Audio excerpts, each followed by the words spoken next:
So great to see you. I wanted to introduce you to a friend of mine, Sarina, and I'm really excited to introduce you to her because she has an absolutely unbelievable background, and I'm sure you are going to be as amazed as I am with all of her accomplishments.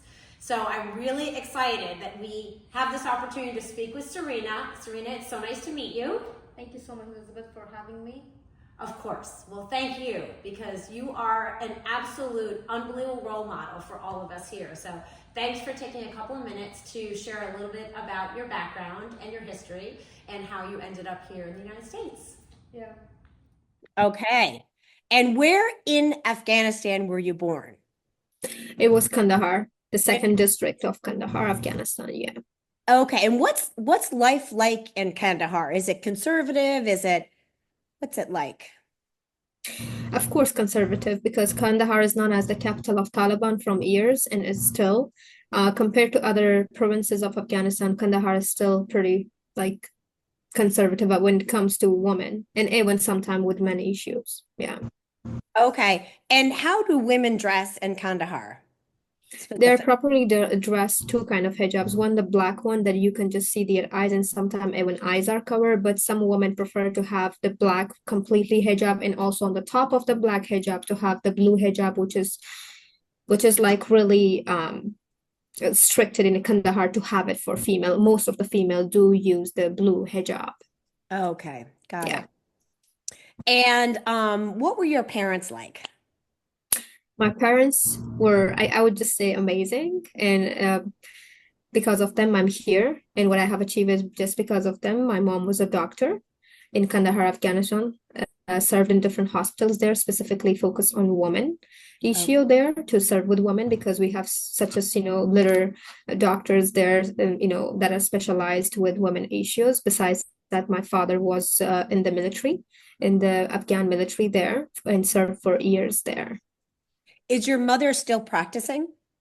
My mother died when I was 10. Oh, I'm so Yeah. sorry. Yeah. She died in India. She had a heart attack and she went there. And then we just lost her. It Oh, was when I was 10. yeah. Yeah. Do you have brothers and sisters or? Yes. Yes, I do. Of course, I come from a Pashtun family in Afghanistan. So I have six sisters and I have one brother from my mother. But when my mother passed away, so my father remarried. And I have a beautiful little, brothers and one sister more. So it's like a second family to me, but they're adorable. So you had six sisters and one brother, and then From when my you're mom. from your Yeah. mom, and then when your father remarried, you got another sister? Yeah, another sisters right now. You can imagine seven sister and three brothers, a big family. Wow. Oh my gosh. And are your sisters and brothers in the United States or are they still in Kandahar? I tried to bring them here, but they were in Kandahar till 2021. But with the help of Canadian Embassy, with whom I have, specifically with the ambassador that I have worked closely with some of the projects, they were able to have a safety shelter for my family and bring them to Canada all together. Oh, that's amazing. Yeah. Great. Okay. And tell me about your schooling. What was your school like? Well, my schooling was good in Afghanistan, stricted with a lot of rules as being a woman and young girl, but still with the support of my family, especially my sister after my mom passed away. And I was able to still maintain my school and pursue my education as much as I could in Afghanistan with some English institutions and going there and just learning the basics of English. Besides that, finishing my high school in Afghanistan, and then from there going and attending the college there for 5 years. And in my class, we had more than 40, boys, and there was just three females. And you can guess how tough it could be, even in America, but in Afghanistan, which is pretty stricted. Talking and answering the questions to the professor, being part of the activities were pretty limited. And there was most of the time that we even have heard from professor like not to talk, not to initiate those kind of subject, not to be part of some activities. So we face a lot of challenges, but still I completed my education, my bachelor's there. And then the good thing that I finished my master's in America, which was my dream. Well, it wasn't my dream to like get education, master's or PhD in America, but I did it with a great college, William Mary Law College in Williamsburg. I William and was able Mary to get a Law. half-funded scholarship and was blessed to find my godfather, and he funded the rest of the scholarship, which was a great help. And I could not believe that someone from America will have that much support, and especially with the opposite gender. Because with the men, we always comes when we say men and women, the only one thing comes to us gender equality. But having the support from the opposite gender and up, the different religion, different race was a blessing to me. Okay. Wow. And um, I want to hear more about your godfather, but I also want to hear about your experience with politics in Afghanistan. Which came first? Well, first came the political side of it. Oh, I was the youngest and the first female to first work with the US Special Forces. During that time, I have connected with a lot of local politicians since I was a media relation officer between the NATO Special Forces of USA and also the local officials. During that time, I was attending a lot of trainings and stuff, which gave me the confidence to speak for myself and kind of understand the roots of some of the problem in my environment and society, which led through the some social activities for myself and for women rights. From there, I had just decided, let's just not just sit here and watch what is happening. Let's just be part of the system, and if there is anything that I can bring the changes. So I went through the election process, and I was the youngest provincial council member in Kandahar, Afghanistan. Not just in Afghanistan, not in Kandahar, but I was in Afghanistan the youngest provincial council member, because when I elected myself, I was 16th. well, so were you the youngest male or female I was the youngest ever? ever in the process of election. Wow. And you got that, you pursued that opportunity because of the trainings or because of your family support or like that's All amazing. I think, if you are allowing, you have a family support, you will be able to achieve any goals, but also it needs some sort of sources and confidence in how you're going to do what you're going to do to make a good frame for your future. So definitely all of that, kind of helped me to be enough, to hold on the political chair in Kandahar, Afghanistan, as a woman, and being so young, with support of my family, plus the training that I have got from USID or the military part of it. There was a lot of conferences going on and trainings for women rights in Kandahar during that time. Okay. Wow. And then what happened? So you were elected and then what next? Yes, I was elected, and I have served as a elected provincial council member for more than 6 years. During that time, I had back and forth trips because I was the director for the foreigner, relations, which means that I was working closely with the embassies, which include Canadian, Sweden, and US embassies. Of course, other India embassy was also involved, but most likely I have had travels to India, Canada, and USA for different trainings and different purposes. And how were you treated by your colleagues and by the different countries to have a 16-year-old come in with, I'm sure, primarily male, but all older than you? What was that experience like?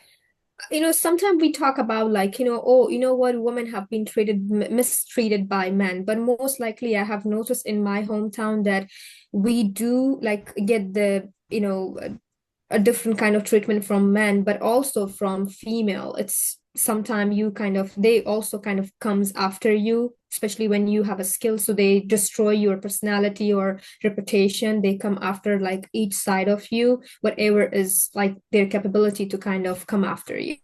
Besides that, with the embassies internationally, I would say they were always surprised and amazed with my education, my confidence, and they would always ask me like, Sarina, your story needs to be shared just not with us, but around the globe. And that's why I always got opportunity to be part of a different initiatives and conferences and events to be able to speak up for myself and share my story. Do you think there was a specific moment in your career or your life that made you realize that you were on the right track and this is what you wanted to do and what you wanted to keep doing for the rest of your time?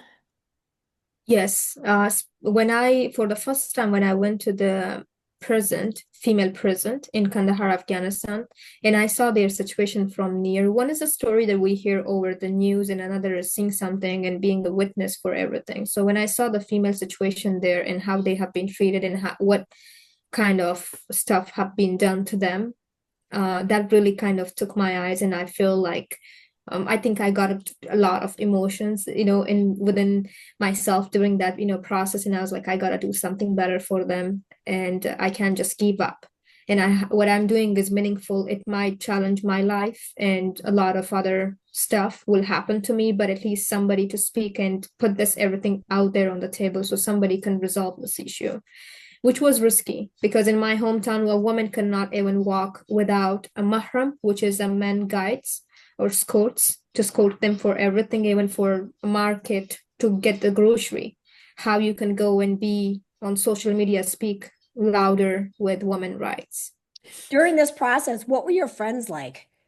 Were they supportive of you? Did they think it was very strange that you're all of a sudden a political figure? What was In that in my experience? school, in my Yeah, school, in your school? in my school, I was pretty active. I was the first female who played basketball, and I was the first female who was a trainer, hired as a trainer for 41 students in my hometown. And I was the first female who was um, invited to join the national team of Afghanistan for basketball. And I Wow. played for them for more than 3 years. So Wow. I was pretty active. I was always not with the rules of what people were expecting me to be. To be honest, I always have went through like a little bit above. Above. I think I did because most of my friends were like, "How could you do? We are not from that culture. This is something that we shouldn't do as a being Muslim woman or where we live. It could like really damage your reputation." Or like they most likely were concerned. Some of my relatives, my teachers, like you will never have a future. Nobody's gonna marry you because in Afghanistan, after 12, the only one concerned family have for a woman, that is when they're going to get married and to whom. Oh, So for them that was like nobody's going to get married to you, you're all on social media, everybody sees your face. They were not about like what changes you're bringing wow. and what you want as a human. Yeah. Sarina, that's amazing. That is powerful. And Yes. another point, to play basketball, you were the first female to play? Yes, I was. And there's an article with NATO Special Forces. We have played and we become the winner and we got pretty good outfits and some goodies from them. Yeah, there's a lot of videos of me playing basketball over the social media. But when I joined the political side of my life, I just left that behind because I could not do it anymore because of the security reason. But Wow. yeah. But also, Sarina, you're very petite and tiny. You're Yeah, not this 6'4". You're a tiny, petite, beautiful young woman. That's the true. that's the funny part. It's not funny. It just shows once again, nothing stops you. I think nothing is impossible. One of the book that was, gifted to me by one of the ambassador was when they saw me and heard my story, they just, gifted me a really bunch of books. But one of the book that I really kind of connect with was Nothing is Impossible. And it was interesting to kind of see through, like, sometimes we think that we cannot fit into this thing and this is not mine. But once you get in there and that is exactly where you belong to, you never thought of it. But yeah, I'm petite, but I was the best goaler in my team and the best learner, because I was petite, so I could like swing by quickly with them. So that's why I was selected in Kabul, which means in the national team of Afghanistan for more than 3 years. Wait, you played for the national team for Yes, national Afghanistan? team of Afghanistan. Yes. Oh my goodness. Yeah. Wow. Because we went there for a training and they were selecting some unique personalities from different provinces and I was one of that person that they selected from my province. They were just like 4 selections and I was one of the 4. Oh my Yeah. goodness. And how old were you when that was? I was so young. I was so young. I was 13, 14, and then when the day I had the speech, my first speech for my election, we had a, competition and some play with stuff. Then that was the day I decided, I was like, let's just balance out my professional life and leave that. This is something that I desire to have, but not at the moment. There are more important things that I have to focus on. Yeah. Wow, that's absolutely amazing. Um, let me ask another question because you've done so much. You've broken so many glass ceilings. I want to go back to your family because I mean, that's obviously the foundation of all your success. What did your family do for fun? Like, what did you do? What was a typical weekend? How would it consist of A in? typical weekend in Afghanistan is mostly being with each other because you're living in a big home with a lot of people. As I mentioned, I have six siblings. And that time I had, six sisters, one brother, mother, and father. So we all will just together and we would just make some, barbecues, kebabs. We call it kebabs. We like, just, love to be around each other's. And at the night, I just play a good movie and watch it together and just be happy with a little bit of drink of Pepsi. With kebabs and some Afghani naans. And this is how the weekend were for us because just my mom never had enough time for us because she was a doctor and she was serving day and night for the society. My father was mostly sometime away or sometime at home, but we also were kidding at the school most half of the days. So the weekend were just like family time. Let's just Okay. go somewhere together. If we can't go somewhere, let's just be together and just have fun in home. And what number child are you? The third, You're the third. Okay, I the was thinking third, maybe yeah. you were the first, No, but no, yeah. Did your siblings, did anyone else go into politics or no. no? I did not want them to be part of the political stuff because I kind of, when I got in there and I have learned why in my society women don't have desire to get into this kind of system, the political part of it, I have learned a lot of stuff and faced so many challenges, even the attacks on myself, even the bombs on myself, lost of a lot of my loved ones, the firing, the threats to me, to my family. So I feel like, you know what, I have already put myself in dangerous. I'm not gonna put other, them to suffer the same as I am. And always, they were also busy with their education. My two of my sister are like were in medical school, two were in India and pursuing their bachelor's and master's. One was in Turkmenistan for her engineering degree. And my brother was in India too. So I kind of focused more on their education rather than convincing them or encouraging them to be part of the political stuff because I was in the political system and I know how hard it was to balance out everything as a woman. Yeah. Yeah. Could we ask a couple of questions about that dark side of your political experience when Yeah, you were targeted and had some horrible things yeah. unfold? So you served for 6 years, and during that time you had like death threats, and what else happened? Definitely death threat was something really normal. Every weekend or a week Wow. on Fridays, we will have like a notice of the stuff from the security, department that these people have been target. This is like the target for this week or this month, and we don't know what's going to happen and who's giving us that, but just your name is in the list. Be careful.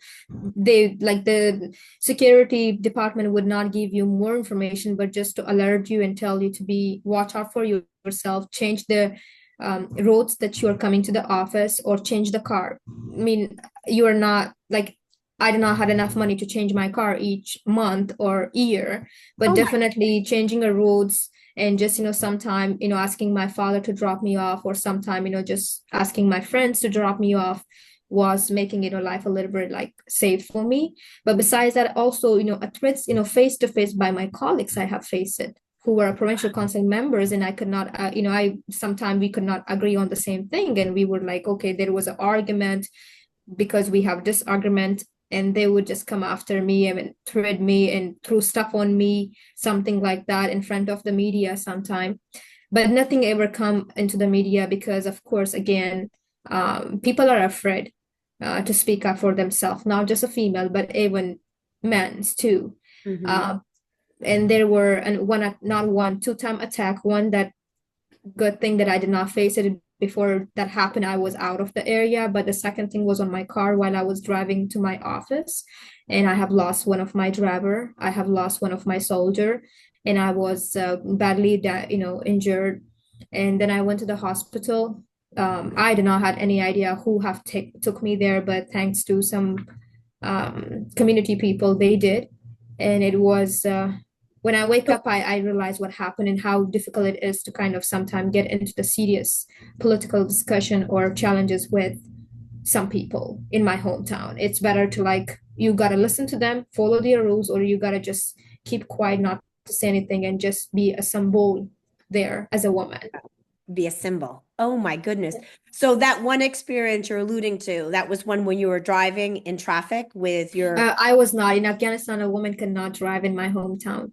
My driver was Oh, driving, and I had my soldier sitting in front. I was at the back, and suddenly one of the bike run really fast like a through our motorbike? car.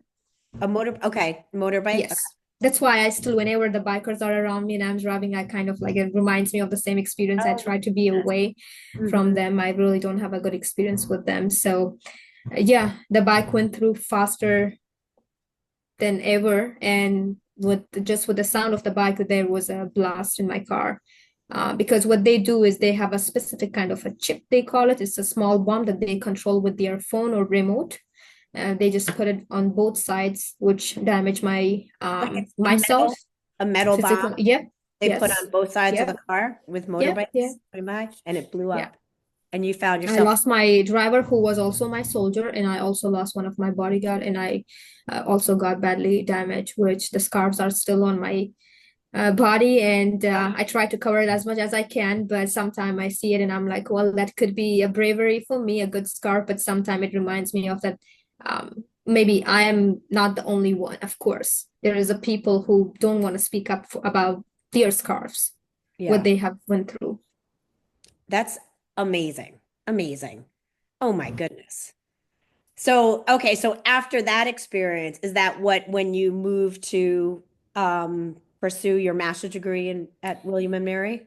After that experience, it took me a little bit longer time to recover in India, and then I went back to Afghanistan. Again, I maintained my life there. I tried to. Then there was a robbery happened in my home, which just like they took my laptops, and later on I got information that I was the police forces in the area that did it to me. So I feel like not Well, being secure. it was a robbery done specifically by the police to target you. It was really unknown. I haven't got the result. I feel like, you know what, that was a time for me and a sign to just kind of go away, because I was not causing just issues to myself, but also to my father, who was old and could not like process the stuff. And he was retired, so he did not have any connection, any sort of power to kind of get to know information from inside what is happening. And I had sisters, more than one. I mean, five, six sisters, not easy to kind of be there. So for me, it was important to kind of just leave and let them to be in peace, and change their location, which I did. And then I moved to USA for the PLP program to finish that. So tell me about your experience then at William Mary. Lovely. The experience of a freedom. Oh, really, freedom. Like one is I have always been to the USA, but never felt that way. It was always just like a visit. But when I came to Williamsburg and went and visit to my college, it was like you could really breathe the freedom, and you feel it with the leaves of the campus, with the beautiful smell. I just still miss it. I can't wait to join them in July, but I love it. It really changed my mind. It changed my mind in a lot of stuff, and also opened a lot of doors for me.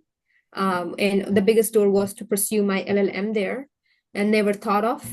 But I did. But I also, at the meanwhile, while being a student there, I have worked closely with a lot of presentation with two of the professor, and that's why they still have me whenever they have an event. I always go there. I'm still connected with them.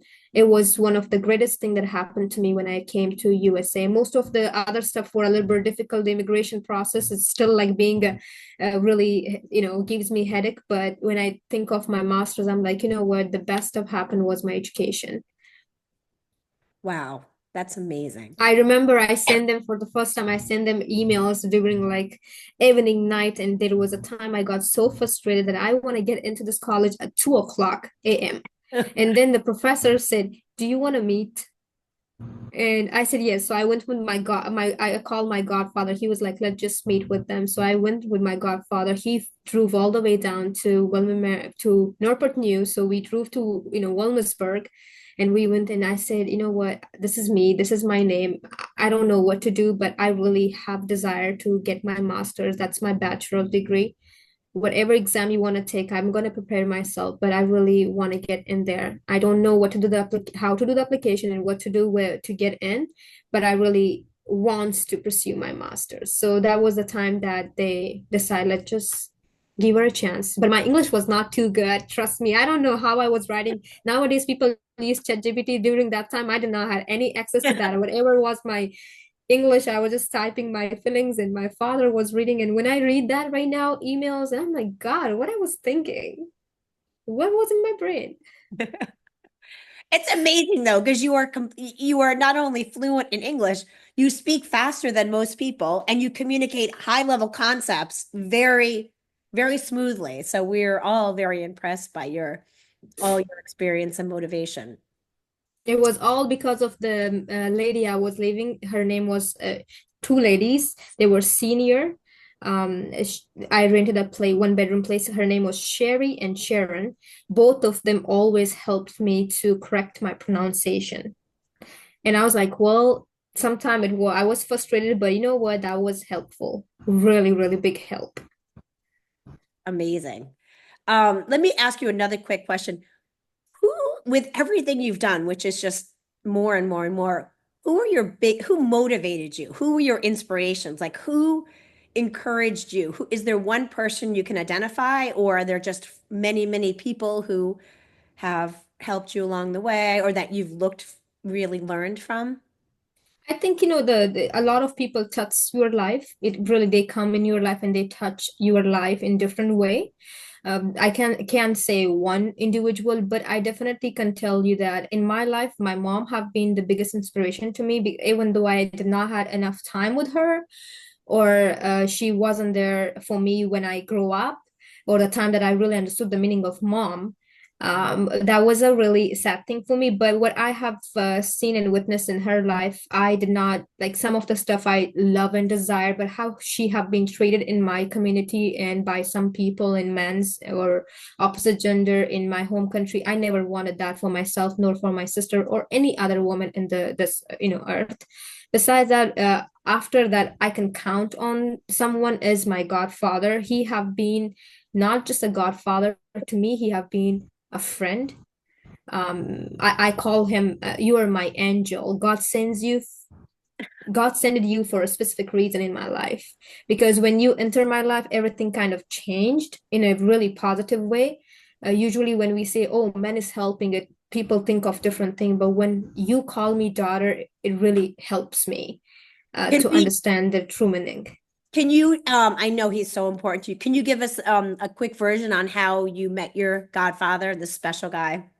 Yeah, so I was elected provincial council member, and there was a team came from the State Department, and they wanted to know the situation of Afghan women in my hometown, and I was one of the person who they had the desire to meet when I went there. So I was pretty serious during that time, and I was like, "Hey, listen, you guys just come and do the interview."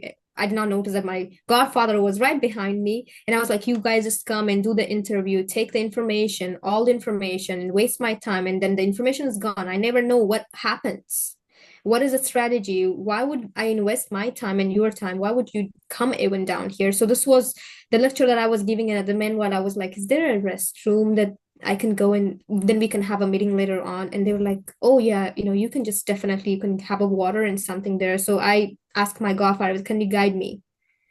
He was like, "Yeah." And then he was like, "You know what? I really like the way you talked. You all women should have this attitude." I said, "Yes, I know. Why they come and talk?" And they were like, "Yeah, yeah, you're right." And he was like, what is your age?" I was like, "Why you want to know? You're man. Why you want to know my age?" So I got into like a little bit of, argument. And then slowly he just, messaged me. He was like, "I have two sons. I don't have a daughter."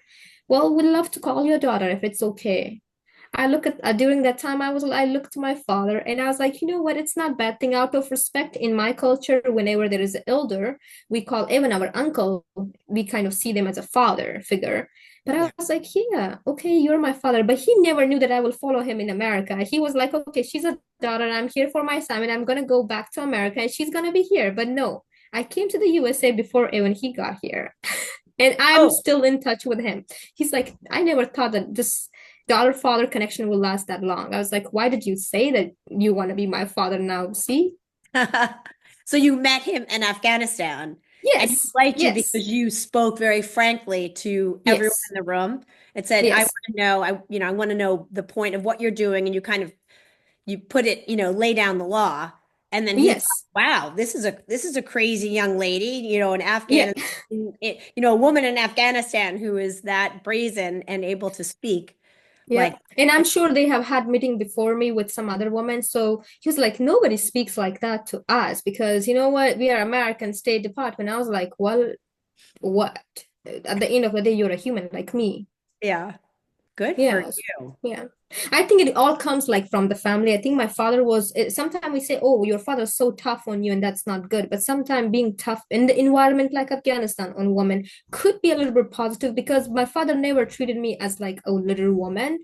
He Mm, always like, whenever he was like, doing anything, he would like, Sarina, come, join me and help me with this and that. I never feel that I have to be treated, he has to treat me differently because I'm a woman even with the fixing his car tires and stuff. I would just go and help like a little boy, but he was like, no, you are all together. But yeah, definitely watch out for yourself, and I have to as a father because you at the end of the day this society sees you as as a girl and as you are, and women have been treated differently in this country, so we just got to look out for that specific things. Yeah. wow. Yeah. Wow. And let me ask you one more quick question. So now you're in the United States. I know you were working for a nonprofit that partnered with USAID, Yeah. and that whole relationship is now over because of the current administration, the funding cuts. Yes, that's true. I was working with the nonprofit organization, don't want to take the name here, but they were having a lot of projects with the USID, and they were working from years in Afghanistan and different other countries around the globe. I just recently have been, they lay off, they had a lot of a big layoff, and I'm one of that member, lost my job, lost my financial freedom, I should say, after the years of hard work. And I'm looking right now for opportunity to see where could be my next genre. Okay. Wow. Well, we're really lucky to have you here, Serena. You are Thank you. amazing. You've broken every barrier and amazing. I mean, I don't even know, I've never met a woman who's done so much in such a place, like to have done so much in a country from a very conservative, even heart, like Kandahar, which is so conservative, to have challenged men and challenged your whole culture and True. succeeded and come through the United States. We're just thrilled to have you here. Thank So you. we wish you the best, Thank you. and we're really excited to follow you because we know you're going to be doing something absolutely amazing. And so best of luck with all your endeavors. And thank you Thank so you. much for spending some time with us to share a little bit about your background. Thank you so much. Thank you for having me, and thank you for asking some specific questions. One thing at the last, I will just leave this, as a note of mine. Sometime, following your dream, especially for the young generation, sometimes we feel like we are following our dreams, and even sometimes we kind of feel like our family members are even against that dream and could not understand exactly what we think and how the process works the way we have figured it out in our own brain. Mhm. I have felt that in my experience in my life. We sometimes I feel like my father, who was the best supporter, or my sister were against me or playing against me, and I'm alone and I have to fight. At the end of the day, I come with the conclusion that we are playing our own agenda, each individual. We are here for a specific reason in this earth, and we have to follow individually and have to play solo to get what our dream is, because it's not others' dreams, it's your dream. So work harder, believe on yourself, move on. You don't have to have motivation. At the end of the day, you're the only you're yourself. your soul is your own motivation. You have to motivate yourself with each situation and just keep going on, never stop, even if it's pause, but never stop. It's good to take a break and pause, but never stop. I love that. Amazing. Great. Well, Sarina, thank you so much. This has been a wonderful, hour, and thank you so much. We really appreciate it. Thank you. Thank you for having me.